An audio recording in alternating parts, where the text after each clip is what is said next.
स्वागत है आपका पॉजिटिव इनबॉक्स हिंदी चैनल पर। इस चैनल पर आपको नई नई और दिलचस्प कहानियाँ मिलती हैं। अगर आप पहली बार इस चैनल पर आए हैं तो चैनल को सब्सक्राइब कर लीजिए और वीडियो अच्छी लगे तो कमेंट और लाइक करना बिल्कुल मत भूलिएगा। ये बात बहुत ही पुरानी है, जब बसंत नगर नाम के एक राज्य पर राजा ब्रह्मदत्त का राज हुआ करता था। ब्रह्मदत्त एक बहुत ही दानी राजा था। उसका रोज का ये नियम था कि वो हर रोज 100 याचकों को दान देने के बाद ही भोजन करता था। उसके इस स्वभाव की ख्याति आसपास के कई राज्यों तक फैली हुई थी और उसके ही पड़ोस के राज्य की राजकुमारी लीलावती राजा ब्रह्मदत्त के बारे में ये सब कुछ जानकर उससे बहुत ही प्रभावित थी और उससे विवाह करना चाहती थी, क्योंकि मन ही मन वो राजा ब्रह्मदत्त से प्रेम करने लगी थी। लेकिन उसके पिता विलोचन की राजा ब्रह्मदत्त से खानदानी दुश्मनी चली आ रही थी। दोनों राज्यों के रिश्ते बिल्कुल भी अच्छे नहीं थे, इसीलिए प्रजा के लोग भी एक दूसरे के राज्य में आते जाते नहीं थे। लेकिन कुछ चूड़ी बेचने वाली स्त्रियों को एक दूसरे के राज्य में आने जाने पर कोई रोक टोक नहीं थी। एक ऐसी ही चूड़ी बेचने वाली औरत से राजकुमारी को राजा ब्रह्मदत्त के बारे में पता चला था कि राजा ब्रह्मदत्त एक बहुत ही धर्मात्मा राजा है। वो रोज 100 याचकों को दान किए बगैर भोजन नहीं करता। अब तो राजकुमारी किसी भी तरह राजा ब्रह्मदत्त से विवाह करना चाहती थी, परंतु अपने मन की बात वो अपने माता पिता से नहीं कह सकती थी, क्योंकि वो अच्छी तरह से जानती थी कि अगर गलती से भी मेरे मुंह से ब्रह्मदत्त के साथ प्रेम की बात निकल गई तो फिर मैं कभी भी राजा ब्रह्मदत्त से विवाह नहीं कर पाऊंगी, क्योंकि मेरे पिता उसी समय मेरा विवाह किसी दूसरे राज्य के राजकुमार से करवा देंगे और मुझे उसके पल्ले बांध देंगे, जबकि मैं तो राजा ब्रह्मदत्त को पाना चाहती हूँ, क्योंकि मेरे दिल में वही बसा है। राजकुमारी ने अब ये फैसला कर लिया था कि मुझे ही कुछ ना कुछ करना होगा। अगर मैं हाथ पर हाथ रखे अपने भाग्य के भरोसे पर बैठी रही तो फिर मुझे जीवन भर पछताना पड़ेगा, क्योंकि सामर्थ्यवान व्यक्ति अगर सही मौके को खो देता है तो ये उसके लिए दुर्भाग्यपूर्ण है। राजकुमारी ने दूसरे ही दिन एक साधारण सी दिखने वाली स्त्री का रूप बनाया और पहुंच गई राजा ब्रह्मदत्त के पास दान मांगने के लिए। उस समय लगभग सभी याचक जा चुके थे, बस अब राजकुमारी अकेली ही बच गई थी। राजा ने उसे कुछ स्वर्ण मुद्राएं देते हुए कहा, ये लो, तुम भी 100 स्वर्ण मुद्राएं ले जाओ। याचक बनी हुई राजकुमारी ने कहा, नहीं महाराज, भला मैं इन स्वर्ण मुद्राओं का क्या करूंगी? आप तो मुझे मेरी पसंद की चीज दान में दे दीजिए। राजा ने कहा, हाँ हाँ, क्यों नहीं, तुम मुझे अपनी इच्छा से ही बता दो कि तुम्हें दान में क्या चाहिए।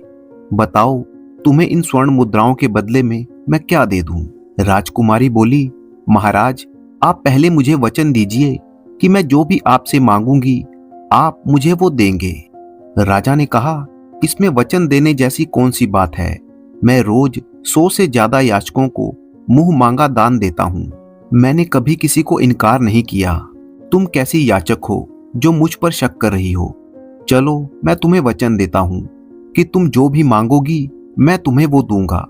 राजकुमारी बोली, महाराज, आप खुद को ही मुझे दान में दे दीजिए। राजकुमारी की ये बात सुनकर राजा कहने लगा, ये क्या बकवास करती हो? तुम होश में तो हो?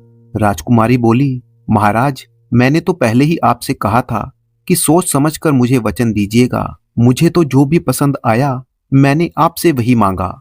आपको दान नहीं देना तो मुझे मत दीजिए। परंतु आप इतना गुस्सा क्यों कर रहे हैं? ये तो मेरी ही गलती थी जो मैं आपसे याचना करने के लिए आ गई। अगर मुझे मालूम होता कि आप सिर्फ दिखावा करने के लिए ही दान करते हैं तो मैं यहाँ पर कभी नहीं आती। राजकुमारी आगे कहने लगी, ना जाने इस दुनिया में कैसे कैसे पाखंडी भरे पड़े हैं। ये कहते हुए राजकुमारी वहां से जाने लगी। राजा ने कहा, ठहरो, तुम कौन हो? तुम कोई साधारण स्त्री तो नहीं हो, क्योंकि कोई साधारण स्त्री राजा को नहीं मांग सकती। चलो, मैं तुम्हें खुद को समर्पण करता हूँ, लेकिन मुझे ये जानने की इच्छा है कि तुम कौन हो? क्या तुम कोई देवी या कोई देवता हो? राजकुमारी ने अपना असली परिचय देते हुए कहा, महाराज, मैं कोई देवी नहीं, बल्कि मैं आपके पड़ोस के राजा विलोचन की पुत्री लीलावती हूँ। मैं उस राज्य की राजकुमारी हूँ। आप मुझे गलत मत समझिएगा। मैंने आपको धोखे से अपने पिता के लिए नहीं, बल्कि आपको तो मैंने अपने लिए मांगा है, क्योंकि मैं आपसे प्रेम करती हूँ और मैं आपकी रानी बनना चाहती हूँ। राजा बोला, अब तो तुम मुझे मांग चुकी हो। अब तो मेरे साथ साथ मेरा ये सिंहासन भी तुम्हारे अधीन है। अब तुम्हारी आज्ञा का पालन करना मेरा धर्म हो गया है। नहीं राजन, मुझे आपके राजपाट से कोई मतलब नहीं है। मुझे आपकी राजगद्दी नहीं चाहिए। मैं तो बस आपकी रानी बनना चाहती हूँ। क्योंकि अब राजा राजकुमारी लीलावती को वचन दे चुका था और फिर उसने अपने वचन का पालन करते हुए राजकुमारी लीलावती से विवाह कर लिया। राजकुमारी लीलावती ने बड़ी ही चालाकी से राजा को ही मांग लिया था। लीलावती के पिता राजा विलोचन को जब ये पता चला कि राजकुमारी तो महल में है ही नहीं, तो वो बहुत ही परेशान हुआ। राजकुमारी का पता लगाने के लिए उसने अपने सैनिकों और जासूसों को लगा दिया। सैनिकों ने जल्द ही पता कर लिया और फिर राजा विलोचन को बता दिया कि महाराज, राजकुमारी इस वक्त आपके पड़ोस के राजा ब्रह्मदत्त की रानी बन गई है। राजकुमारी ने तो दोनों राज्यों की दुश्मनी को हमेशा के लिए खत्म कर दिया है। अब तो आपको खुद जाकर राजा ब्रह्मदत्त का स्वागत करना चाहिए। राजा विलोचन ये मान चुका था कि राजकुमारी ने ये एक बहुत ही बड़ी गलती की है, इसलिए वो इस रिश्ते से बिल्कुल भी खुश नहीं था। इसके बाद राजा विलोचन अपने राजगुरु सत्यानंद के पास गया और उन्हें सारी घटना कह सुनाई कि गुरुदेव, मेरी बेटी ने हमारे पड़ोस के दुश्मन राजा के साथ विवाह कर लिया है। अब ऐसे हालात में मुझे क्या करना चाहिए? क्योंकि मुझे तो लगता है कि राजकुमारी ने ये एक गलत कदम उठाया है। गुरुदेव ने राजा को समझाते हुए कहा, राजन, मैं भी राजा ब्रह्मदत्त के बारे में काफी सुन चुका हूँ। वो एक सज्जन और दानी राजा है। मुझे नहीं लगता कि तुम्हारी बेटी ने कोई गलत कदम उठाया है, लेकिन फिर भी मैं तुम्हारी तसल्ली के लिए एक बार राजा ब्रह्मदत्त के दरबार में जाऊंगा और उसकी परीक्षा लूंगा। अगर वो मेरी परीक्षा में बिल्कुल खरा उतरा तो तुम्हें अपने दामाद के रूप में उसे स्वीकार करना होगा। राजा ने कहा, ठीक है गुरुदेव, मुझे आपकी बात मंजूर है। आप जाइए और राजा ब्रह्मदत्त की परीक्षा लीजिए। इसके बाद राजगुरु ने एक साधु का भेष बनाया और जा पहुंचे राजा ब्रह्मदत्त के महल में। उस समय राजा के दरबार में महारानी लीलावती बैठी थी, क्योंकि लीलावती अक्सर राजा के कहीं बाहर जाने पर राज दरबार का कार्य खुद देखती थी और उस समय भी रानी ही दरबार में मौजूद थी।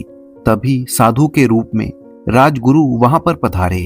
रानी अपने मायके के राजगुरु को पहचान ना सकी और उन्हें एक साधु समझकर उनका स्वागत किया।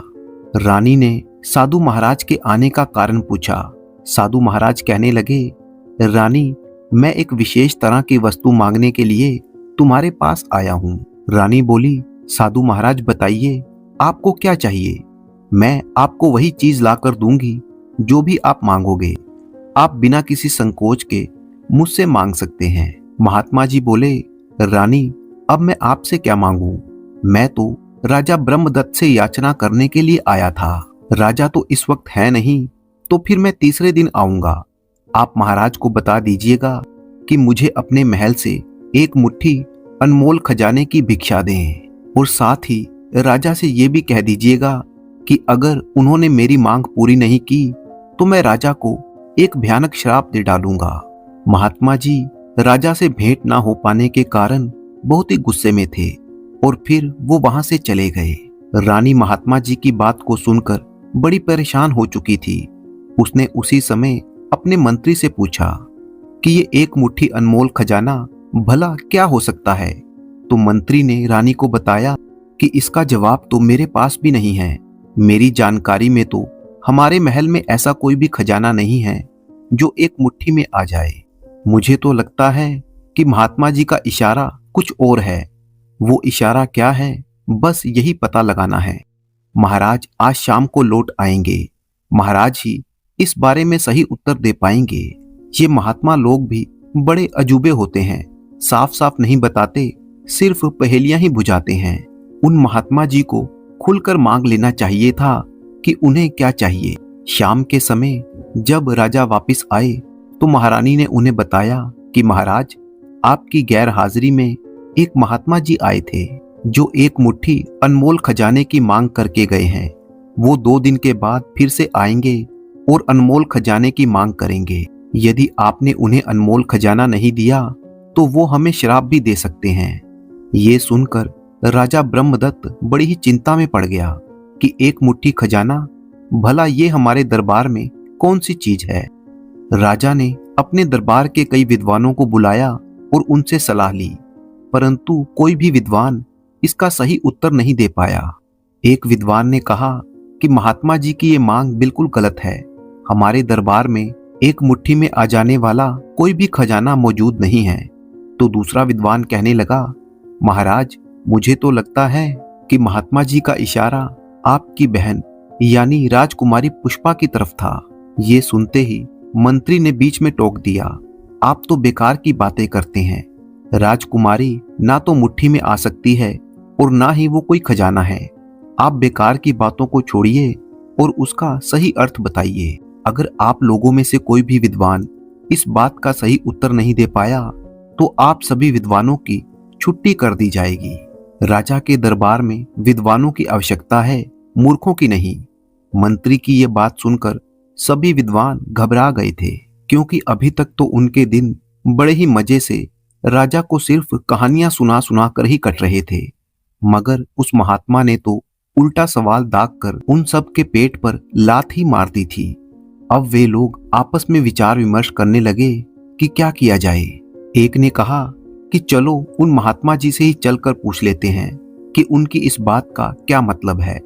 दूसरे विद्वान ने कहा, परंतु हमें तो पता ही नहीं कि वो महात्मा जी कहाँ रहते हैं, अब हम उन्हें कहाँ पर ढूंढें। तीसरे ने कहा, अब यहाँ पर आपस में बातें करने से कुछ नहीं होगा, उनको ढूंढने से ही पता चलेगा कि वो कहाँ रहते हैं।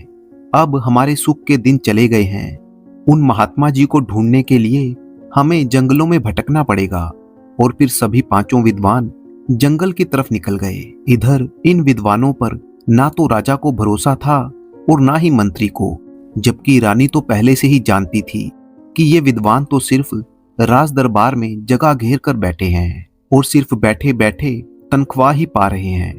राजा ब्रह्मदत्त को अब ये चिंता हो रही थी कि 2 दिन का समय बीतने में कितना वक्त लगता है। यदि महात्मा जी की बात का सही अर्थ ना मिला और उन्हें कोई ऐसी वैसी चीज दे दी तो वो नाराज हो जाएंगे। वहीं पर राजा ब्रह्मदत्त की बहन राजकुमारी पुष्पा भी मौजूद थी। जब उसने अपने बड़े भाई को परेशान देखा तो उसको चिंता में देखकर उसने मन में सोच लिया था कि वो इस सवाल का उत्तर आज शाम तक ढूंढ कर ही रहेगी और वो उत्तर अपने भाई को बता देगी। वो उसी समय अपने बड़े भाई से आज्ञा लेकर पास के ही एक जंगल में चली गई। मगर वहां पर जाना तो सिर्फ एक दिखावा था, क्योंकि राजकुमारी पुष्पा को अपने पश्चिम के ही राज्य सिद्धार्थगढ़ में जाना था। सिद्धार्थगढ़ के राजकुमार सत्यदेव से राजकुमारी कई बार शिकार के दौरान मिल चुकी थी और उसे बहुत ही पसंद करती थी। राजकुमार सत्यदेव भी राजकुमारी से विवाह करना चाहता था, परंतु राजकुमारी से अपने मन की बात वो अभी तक नहीं कर पाया था। राजकुमारी तो शिकार के बहाने से राजकुमार सत्यदेव से मिलने जाती थी, परंतु फिर भी वो राजकुमार से अपने प्रेम के बारे में नहीं कह पाई थी। राजकुमारी ने अपना घोड़ा दौड़ाया और पहुंच गई सिद्धार्थगढ़ के जंगलों में, जहां पर राजकुमार सत्यदेव पहले से ही मौजूद था। पुष्पा को देखते ही वो बहुत ही खुश हुआ। राजकुमार आज घर से ये सोचकर निकला था कि यूं रोज रोज छुप छुप कर मिलने की समस्या को हमेशा के लिए खत्म कर दूंगा। मैं राजकुमारी के सामने आज विवाह का प्रस्ताव रखूंगा। राजकुमारी पुष्पा को देखते ही राजकुमार ने उनसे कह दिया, राजकुमारी, मैं आपसे प्यार कर बैठा हूँ और आपसे विवाह करना चाहता हूँ। राजकुमारी पहले तो कुछ शर्माई और फिर बोली, राजकुमार, मैं भी आपसे यही कहना चाहती थी और मैं भी आपसे प्रेम करती हूँ। मैं आपसे विवाह करूंगी, परंतु मेरी एक शर्त है। आपको सिर्फ एक सवाल का जवाब देना है। अगर आपने उस सवाल का सही सही जवाब दे दिया तो मैं वादा करती हूँ कि आपसे ही विवाह करूंगी। राजकुमार बोला, मैं आपके सवाल का उत्तर देने की पूरी कोशिश करूंगा। राजकुमारी ने पूछा कि राज दरबार के अंदर एक मुट्ठी खजाना क्या होता है। राजकुमार ने कहा, राजकुमारी, राजमहल में रखे हुए खजाने का दायरा बहुत बड़ा होता है, वो कभी एक मुट्ठी में आ ही नहीं सकता। ये एक मुश्किल सवाल है, इसका जवाब कोई साधारण इंसान नहीं दे सकता। इसका जवाब तो मुझे भी नहीं मालूम, लेकिन इसका मतलब ये नहीं कि मैं हार मान चुका हूं। आपको अपनी रानी बनाने के लिए मैं किसी भी प्रश्न का उत्तर खोज कर लाऊंगा, लेकिन मेरी आपसे ये प्रार्थना है, आप मुझे आज शाम तक का समय दीजिए, क्योंकि मेरा एक मित्र जो कि काशी से शिक्षा ग्रहण करके आया है, उसे वेद शास्त्रों का पूरा ज्ञान है। मुझे पक्का यकीन है कि इस सवाल का जवाब वो अवश्य ही दे देगा। अब मैं आपको आपके सवाल के जवाब के साथ ही मिलूंगा। आप कल मुझे अपने राज्य की सीमा पर मिलिएगा। इतना कहकर राजकुमार वहां से विदा लेकर चला गया। राजकुमारी भी अपने महल की तरफ लौट गई। राजकुमार सत्यदेव सीधा अपने मित्र के पास पहुंचा, जिसका नाम था बुद्धदेव, जो कि काशी के गुरुकुल से शिक्षा ग्रहण करके आया था। राजकुमार ने अपने मित्र से कहा, मित्र, आज मुझे तुम्हारी सहायता की आवश्यकता है। बस यूं समझ लो कि आज तक तुमने जो भी ज्ञान इकट्ठा किया है, आज उसकी परीक्षा है। बुद्धदेव ने कहा, राजकुमार, आपकी सहायता करना तो मेरा परम कर्तव्य है। बताइए, मैं किस तरह से आपके काम आ सकता हूँ।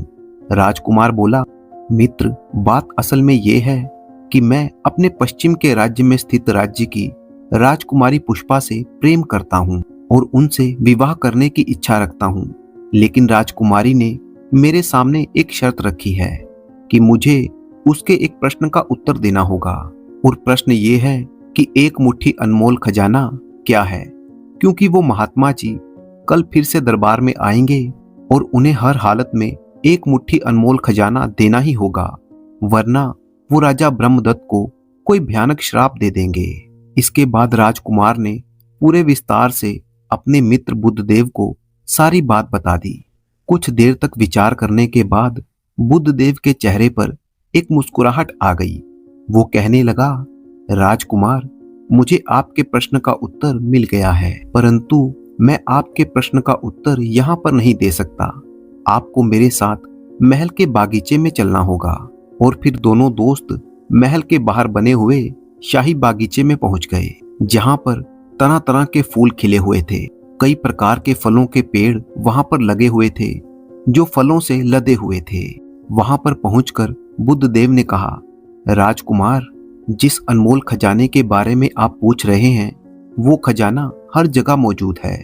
इस वक्त आप अनमोल खजाने के ऊपर ही खड़े हैं, और वो खजाना है ये मिट्टी, जिसके अंदर कई अनमोल खजाने भरे पड़े हैं। इसी के अंदर बनी हुई खदानों से अनमोल हीरे निकलते हैं। इसी मिट्टी के ऊपर किसान अपनी पैदावार करता है, जिससे फसलें पैदा होती हैं। आप अपने चारों तरफ नजर दौड़ाइए, ये फल, ये फूल सभी इसी मिट्टी से पैदा हुए हैं। ये मिट्टी इन सब का निर्माण करती है। यहाँ तक कि सोना, चांदी, हीरा, ये सभी कुछ इस मिट्टी के अंदर से निकलते हैं। वास्तव में इस मिट्टी की कोई कीमत नहीं है, वो तो मनुष्य ने खुद अपने स्वार्थ के हिसाब से इनकी कीमतें तय कर रखी हैं, जबकि इस मिट्टी की कीमत कभी तय नहीं की जा सकती। क्या आप उस मिट्टी की कीमत का अंदाजा लगा सकते हैं जिस पर आपका महल खड़ा है? क्या उस मिट्टी की कीमत बता सकते हैं जिस पर पर्वत खड़े हैं, नदियां बह रही हैं? मतलब ये कि कुल मिलाकर ये अनमोल खजाना ये मिट्टी ही है।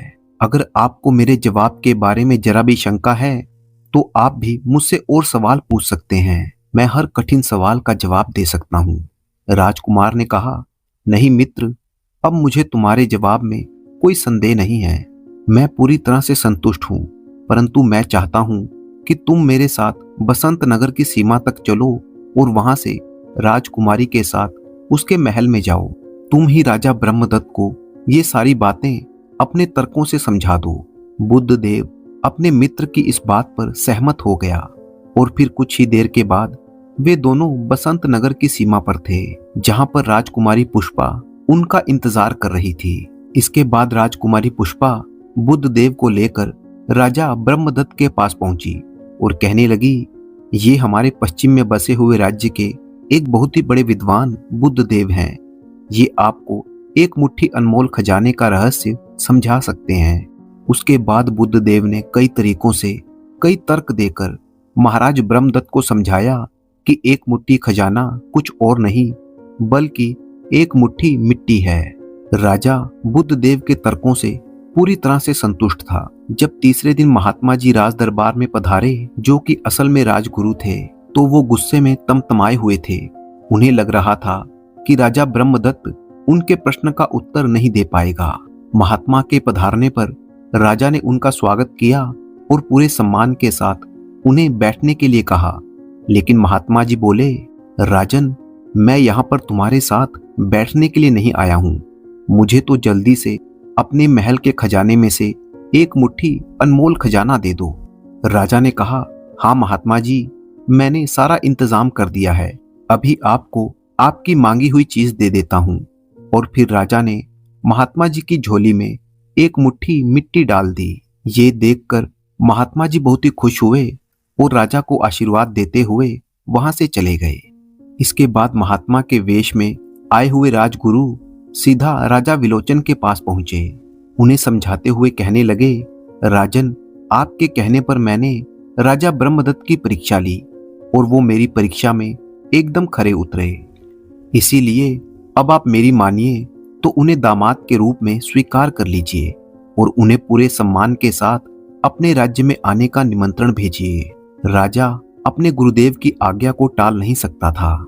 साथ ही साथ अब उसे इस बात की संतुष्टि हो चुकी थी कि उसकी बेटी ने एक सही निर्णय लिया था और अब समय आ गया है कि जब दोनों राज्यों की दुश्मनी को भुलाकर इस संबंध को एक मधुर संबंध में बदल दिया जाए।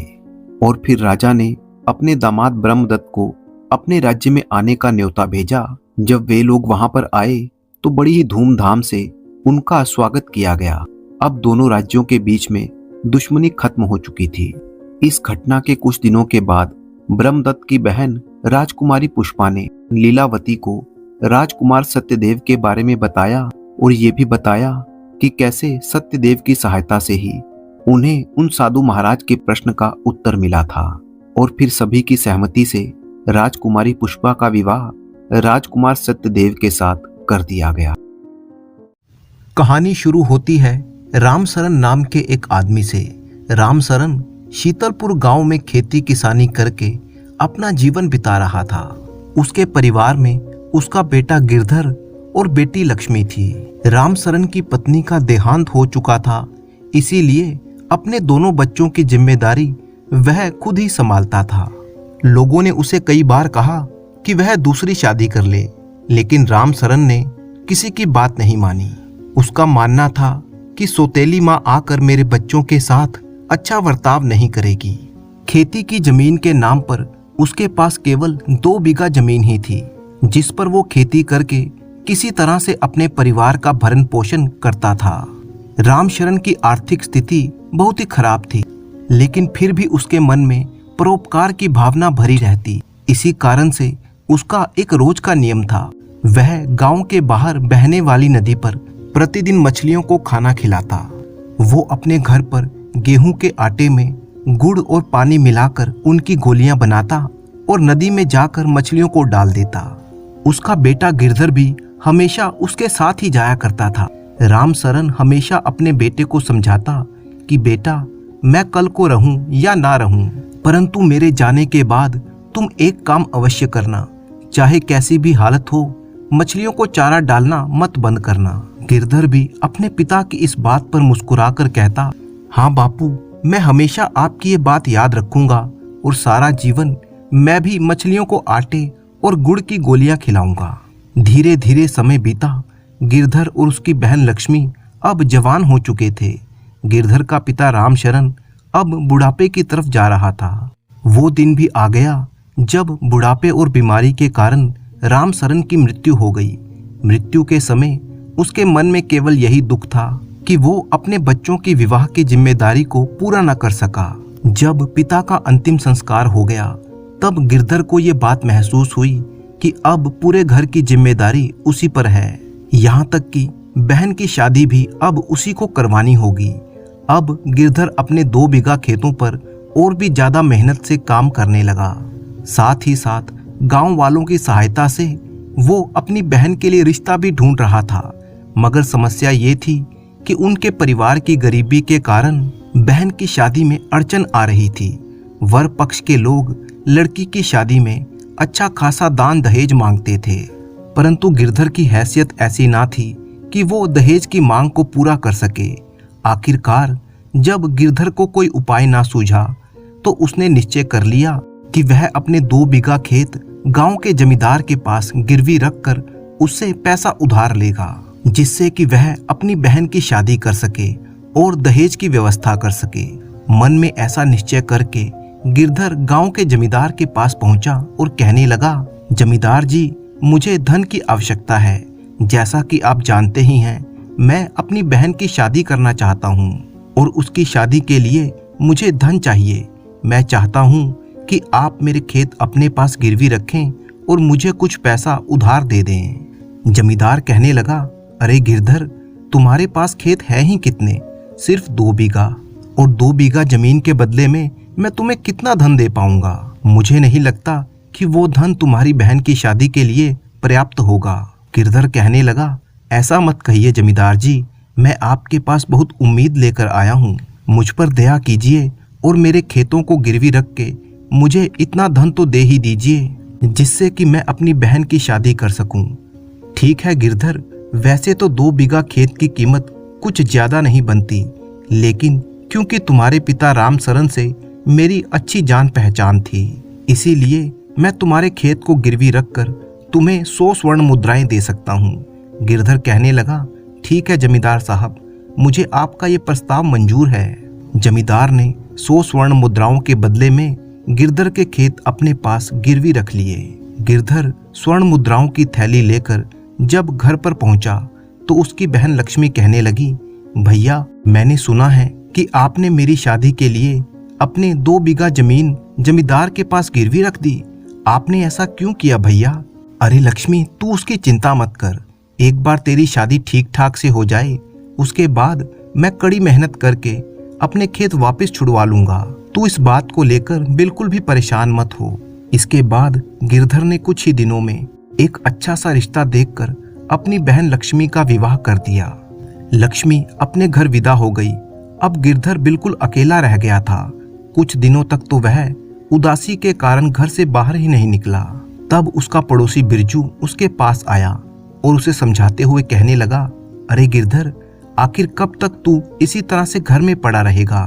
तू जवान आदमी है, उठ, मेहनत कर, कुछ काम धाम कर। गिरधर कहने लगा, बिरजू चाचा, मैं अब क्या काम करूं? अपने खेतों को तो मैं पहले ही जमींदार के पास गिरवी रख कर आया हूं। अब तो जमींदार के आदमी ही उस पर हल चला रहे होंगे। तुम ही बताओ कि अब मैं क्या करूं? बिरजू उसे समझाते हुए कहने लगा, देखो बेटा, ऐसे हिम्मत नहीं हारते। अपनी जमीन ना सही, तू दूसरों के खेतों पर मजदूरी कर और जब तेरे पास इतना पैसा हो जाए तो तू अपने खेत छुड़वा लेना। बिरजू के समझाने पर गिरधर गांव में काम ढूंढने के लिए निकला और फिर वह दूसरों के खेतों में मेहनत मजदूरी करके अपनी आजीविका चलाने लगा। परंतु फिर भी वो केवल इतना ही कमा पाता जिससे कि उसकी गुजर बसर हो रही थी। कुछ दिनों के बाद बिरजू चाचा के कहने पर उनके ही किसी रिश्तेदार की बेटी से गिरधर की शादी हो गई।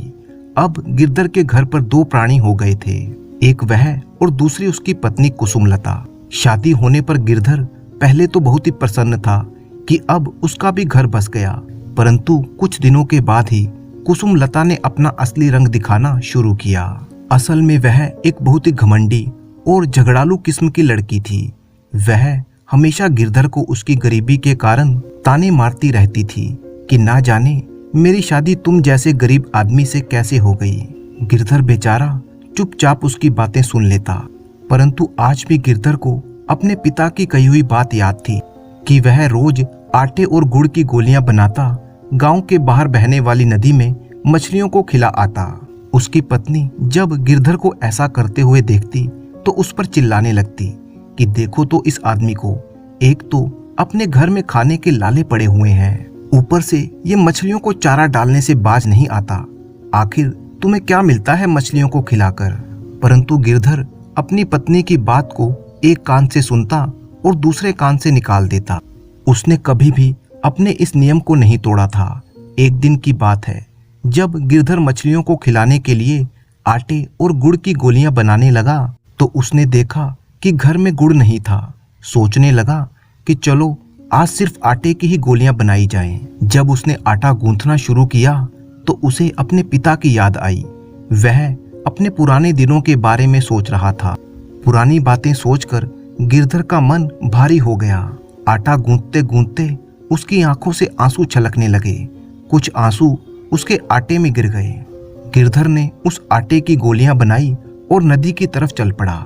नदी पर पहुंचकर उसने वो गोलियां मछलियों को डालनी शुरू की।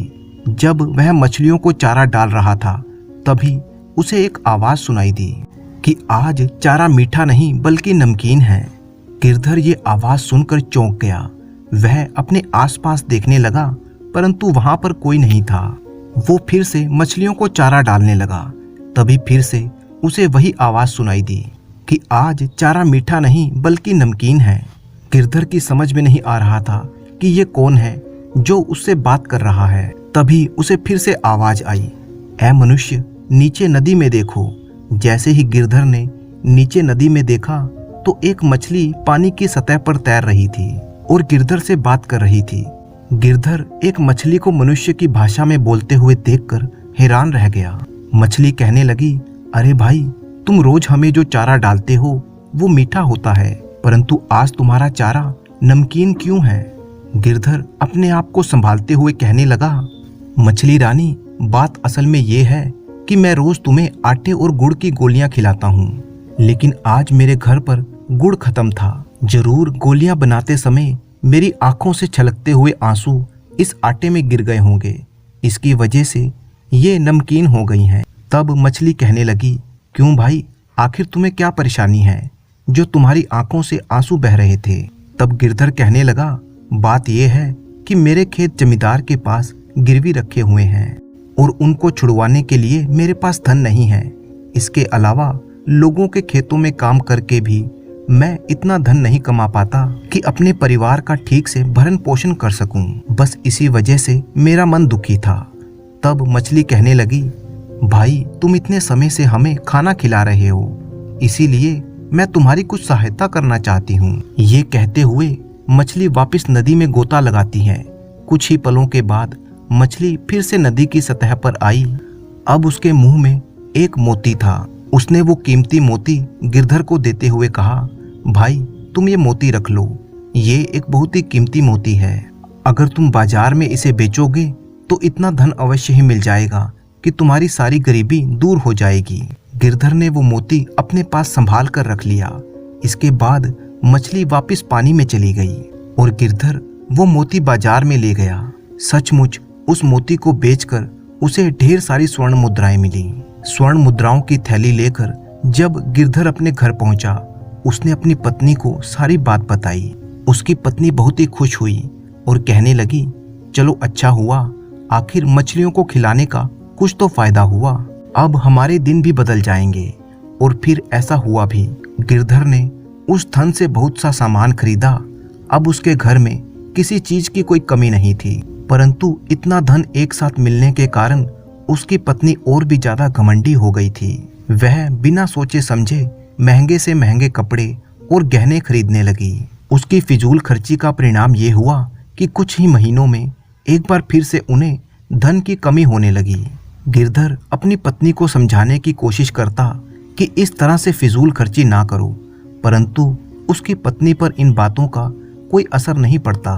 और फिर वो समय भी आ गया जब एक बार फिर से वे लोग धन की कमी से जूझने लगे।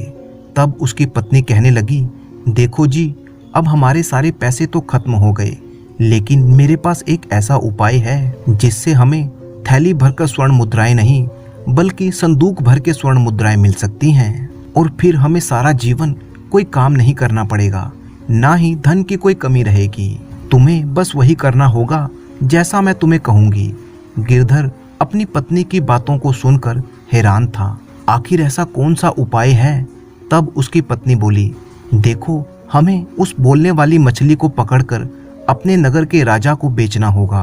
मुझे पक्का विश्वास है कि ऐसी अद्भुत मछली के लिए वो हमें मुंह मांगी कीमत देगा। अपनी पत्नी की ये बात सुनकर गिरधर को बहुत ही हैरानी हुई और वो कहने लगा, नहीं, हम ऐसा कुछ नहीं करेंगे। उस मछली ने तो हमें धनवान बनाया था।